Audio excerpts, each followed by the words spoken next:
all. So, welcome back to the first test match review, which is also the day four of this Perth test of the first test match of the Border Gavaskar Trophy. And it was a delight for Indian cricket fans. It was already written on the wall, like this was going to happen, but like it's good to wrap this up sooner than day five. I mean, gives the bowlers some much needed rest as well. They were not pushed that much, but in the middle, though, Travis Head and Mitchell Marsh did stitch up a decent partnership.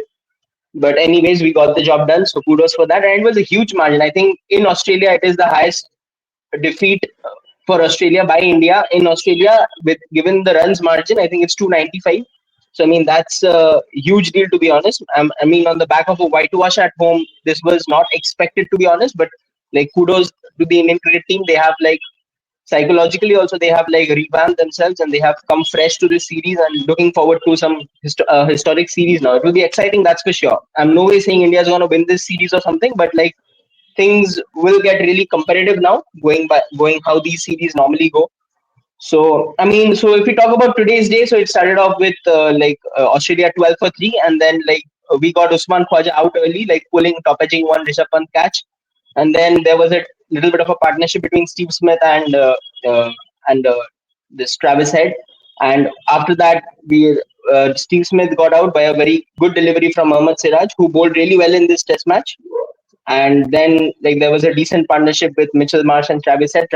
Head scored 89 runs. I mean, with almost a run a ball or 100 balls, something like that. So, I mean, that's a positive for Australia that Mitchell Marsh and Travis Head, the middle order, is scoring some runs. I mean, that's the only positive from the batting side I can see from them. But overall, it was on the expected line. We got this match done. I mean, it's a historic series win. And so, Pranav, so what's your thoughts on this match? Yeah, I mean, very happy with the turnaround that's there from 70 for 6 to winning by 295 runs. It's incredible because a lot of things were against India. If you look at them traveling, there's no regular skipper in Rohit Sharma. Shubman Gill is injured. Mohammad Shami is just nursing his injuries. Just coming back. I think he should be back before the Gabba test. Fingers crossed. Um, Then you have two debutants.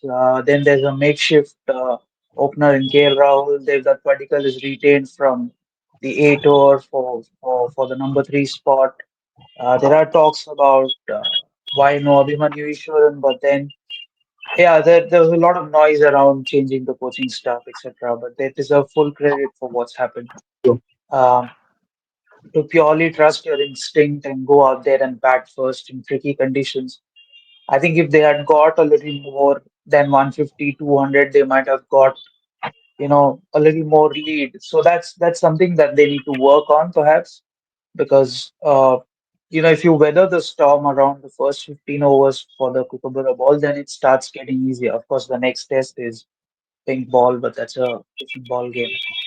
But yeah, that's where I think our bowlers did really well. That they managed to you know, keep the attack on the Australians, even when there was a partnership between Head Smith, Head Marsh in the second innings. They were not out of the game at all. Obviously, the runs were not gettable at all, but unlike the WTC final, where they had no plans for Head, this time the likes of Bonnie Mockle and the bowlers have worked out on plans for each batter. I like Jasprit Bumrah, the captain. He's incredible. I think he was always attacking, he was always in the game as a captain, always looking at options, rotating his bowlers nicely. Um, yeah, he delayed NKR a bit, but I think that's fine given the amount of runs they had in the bank. It's fine. But yeah, sort of the sweetest victory after the drubbing at home. So well done, Team India. I think you've given a joy to the fans who support you. So yeah, I mean it's a good start. I just gave you a little stat which I just posted on Twitter a little while back. That since 1970, Australia have only won one Test series after being 1-0 down Wow. on home and away tours both. And they have lost 24 series. They have drawn 5 series, out of which three of those were two match series. So it has ended on 1-1. So eventually they have drawn they have drawn two. They have lost 24 series. So yeah, I mean this could be something special. Obviously, we'll have to wait and see what happens. But uh, yeah, we could see something special if this win inspires a lot of things. It's a long tour.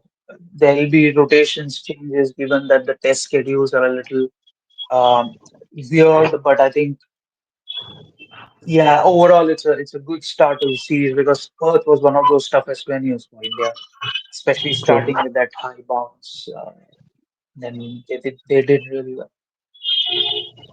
Yeah, so I mean, so let's talk about like the positives and negatives from both the sides. I mean, so let's talk about India first. So I think positives were mostly almost everything except the first innings batting. So that also the conditions were not that favorable.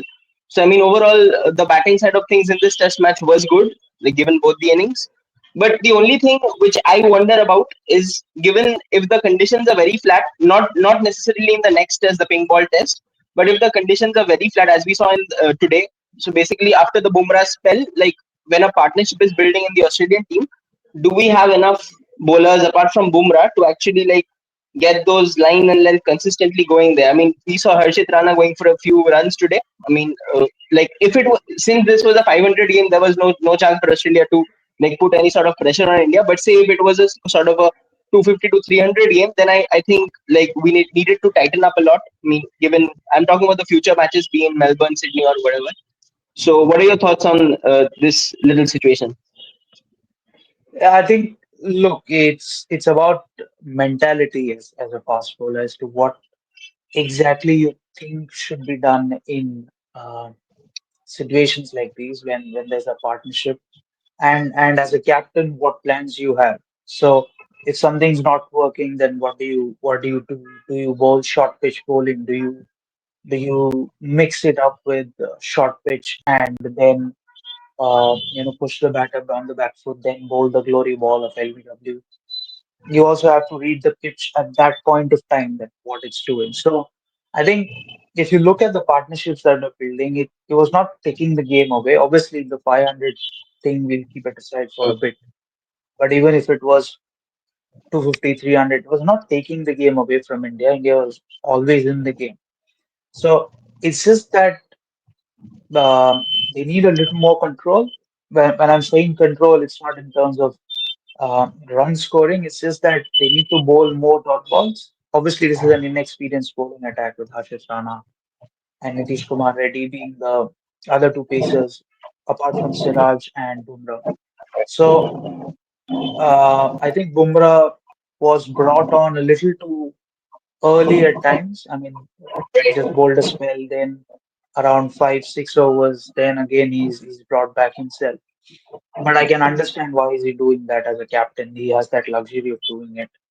So one thing that I'd like to see is the usage of short leg gully more because you had a lot of balls flying because of the variable bounce over that area.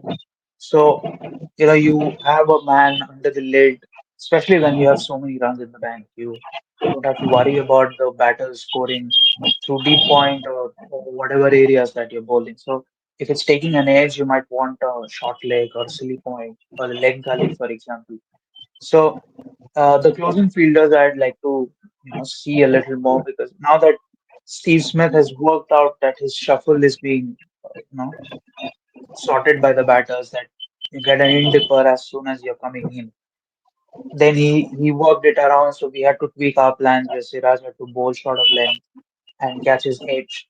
So such things in game adaptations is what I like to see because once you gauge the pitch that you see a lot of balls are going through that area, the batters are able to take quick singles.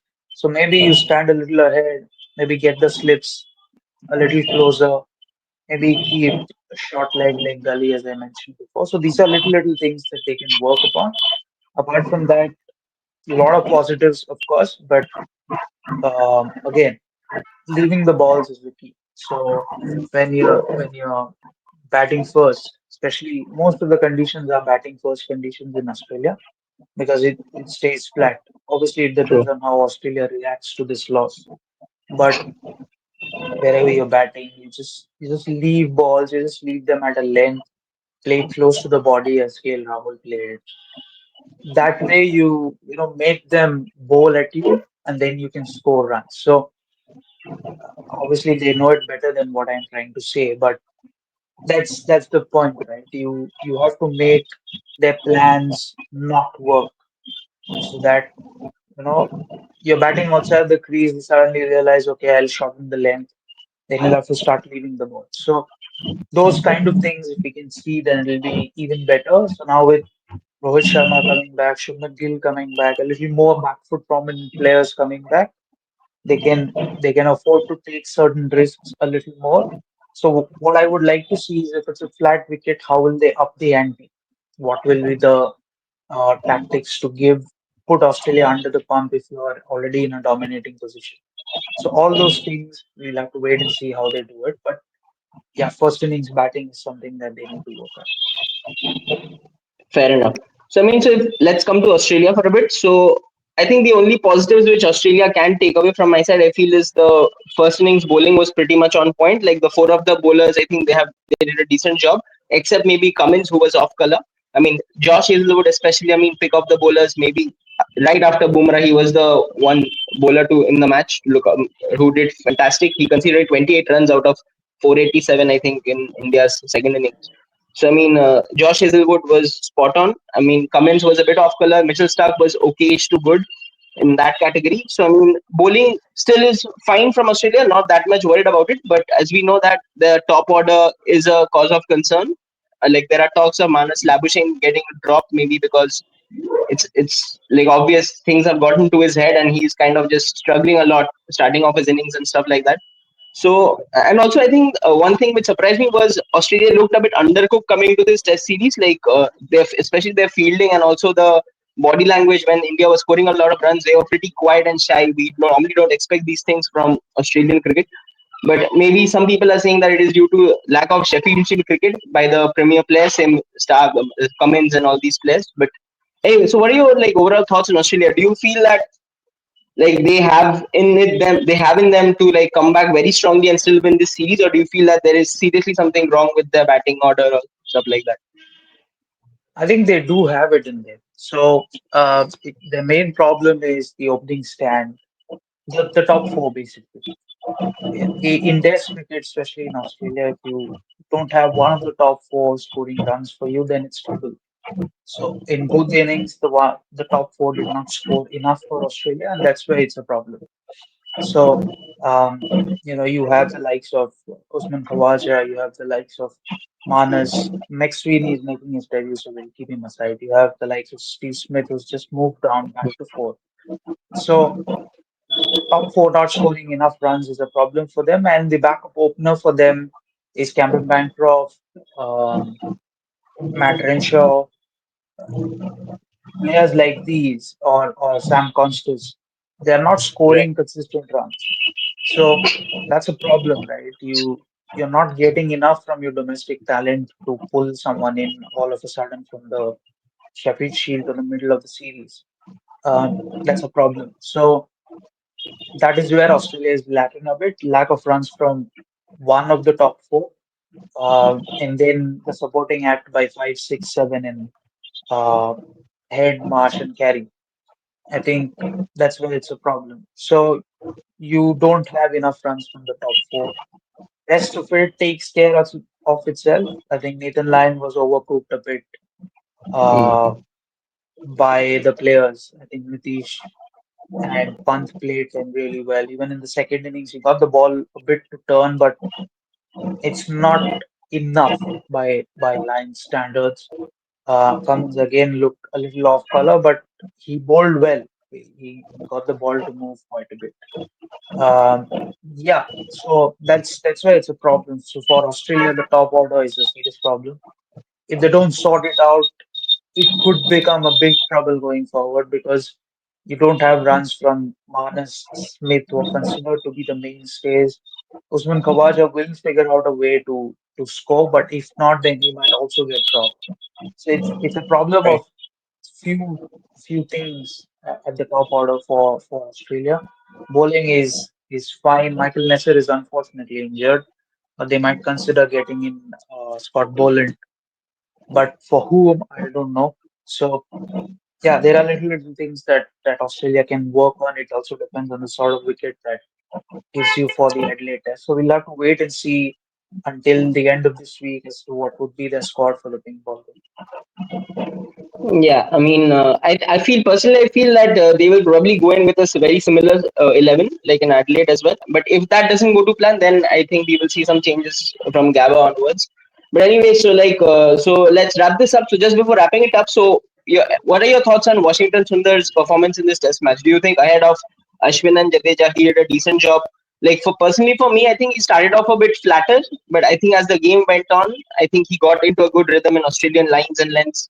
So, what's your overall impression of Washington Sundar as a Test match player in these conditions as of now? I think he's growing as every game goes on because he's played after a very long time. Last test he played was obviously before the Pune test was Mm, at home versus England. And from right. there he's faded away, but he's then come back after an injury, slowly building up as a nice asset to the side. So I think why Sundar ahead of Ashwin and Jadeja is simply because he bowls a lot of overspin.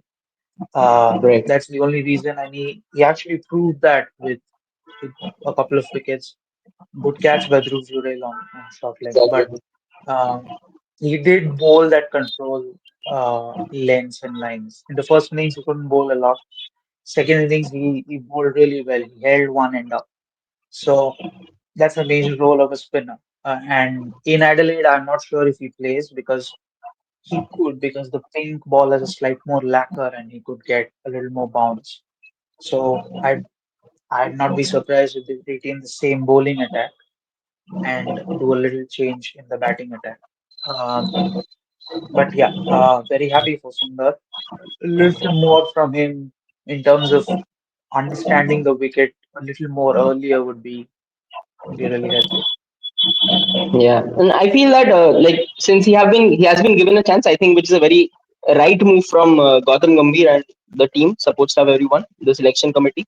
So I think like he should be given a longer run, especially in away, both in home and away Test matches, because like you need to look for backups after Ashwin Jadeja, right? I mean, and Washington Sundar has a lot of potential, and he should be invested properly. I feel so. He should be getting games, irrespective of performances. I think he should be given a chance to develop himself.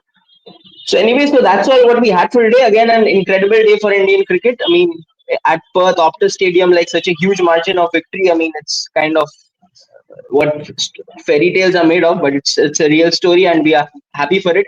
And hoping in 10 days' time in the Adelaide Day-Night Test, we again get some similar happy memories as Indian cricket fans. But that's we will do a preview later for that. I mean, the ping ball test, again, another like huge Test match coming up. So hope you all enjoyed watching this. Do share in the comments like how you feeling, confident about an Indian series victory, like thoughts on the World Test Championship, how things are going, any chance you see of India going there, and so overall your impressions on this Test match. So thanks all for watching. Bye.